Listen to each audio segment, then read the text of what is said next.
तो लाल कृष्ण आडवाणी को भारत रत्न से नवाजा जाएगा। आज आडवाणी को भारत रत्न से नवाजा जाएगा।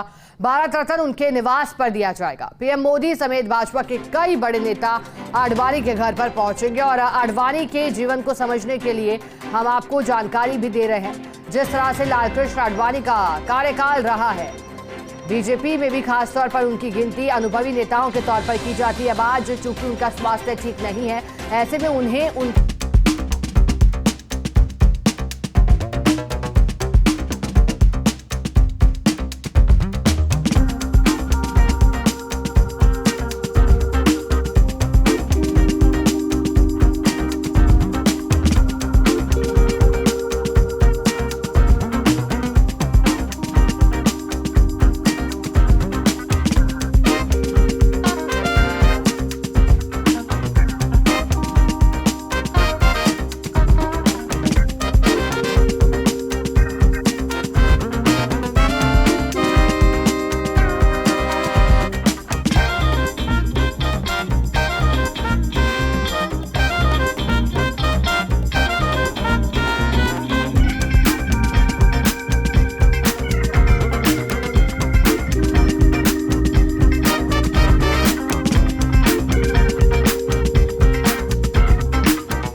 और देखिएगा स्वास्थ्य क्योंकि उनका ठीक नहीं है, ऐसे में राष्ट्रपति द्रौपदी मुर्मू खुद उनके आवास जाकर उन्हें ये सम्मान दी। चूंकि उम्र संबंधी भी कुछ परेशानियां हैं जिनसे लाल कृष्ण आडवाणी जूझ रही हैं, स्वास्थ्य उनका ठीक नहीं रहता है इन दिनों, और इसी वजह से जब ये सम्मान देने की बात आई तो ये निर्णय लिया गया कि खुद राष्ट्रपति द्रौपदी मुर्मू उनके आवास पहुंचेंगे। और इससे पहले देखिए, प्रधानमंत्री नरेंद्र मोदी भी अपने भाषणों के माध्यम से लाल कृष्ण आडवाणी के कार्यों को लेकर उनकी सराहना कर चुके हैं और एक अनुभवी नेता के तौर पर, एक वरिष्ठ नेता के तौर पर, परिवार में एक वरिष्ठ व्यक्ति के तौर पर प्रधानमंत्री मोदी भी आडवाणी की गिनती करते आए हैं।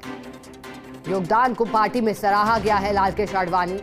हालांकि लाल कृष्ण आडवाणी सदैव विवादों से दूर रहे हैं जैसी उनकी छवि रही है, लेकिन जो पार्टी के लिए उन्होंने कार्य किया है, चाहे आंदोलन में हिस्सा लेने की बात हो, जब पार्टी भारतीय जनता पार्टी का उदय हुआ था उसके बाद से कुछ एक नेताओं की गिनती भारतीय जनता पार्टी को आधार देने तक में की जाती है, जिन्होंने भारतीय जनता पार्टी का वो आधार मजबूत किया।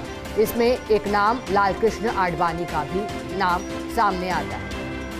लाल कृष्ण आडवाणी को अब भारत रत्न दिया जा रहा है। हालांकि कई बार मौकों पर देखा गया उन्हें मंच साझा करते हुए जब स्वास्थ्य उनका ठीक था, तो ऐसे में कई बार प्रधानमंत्री नरेंद्र मोदी के सभा के मंच पर भी वो उपस्थित रहे हैं। और एक देखिए, वरिष्ठ नेता के तौर पर जो उनकी पहचान है, उदारता, वो हमेशा दिखाई है। हालांकि प्रधानमंत्री नरेंद्र मोदी को जब प्रधानमंत्री का पद मिला था तो ऐसे में पार्टी के वरिष्ठ नेता के तौर पर उन्होंने भी समर्थन दिया था और पार्टी के योग्य नेता को ये पद देने की बात कही। अब आडवाणी को भारत रत्न मिल रहा है। ऐसे में टेलीविजन स्क्रीन पर एक तरफ हम आपको दिखा रहे हैं लौह पुरुष के नाम से जाने जाते हैं लौह पुरुष अर्थात पार्टी के लिए एक मजबूत स्तंभ की तरह है। पार्टी को बनाए रखने में, पार्टी को मजबूत रखने में, पार्टी को एक पिलर के तौर पर उनका जिक्र होता है। पार्टी के मजबूत स्तंभ के तौर पर जाने जाते हैं।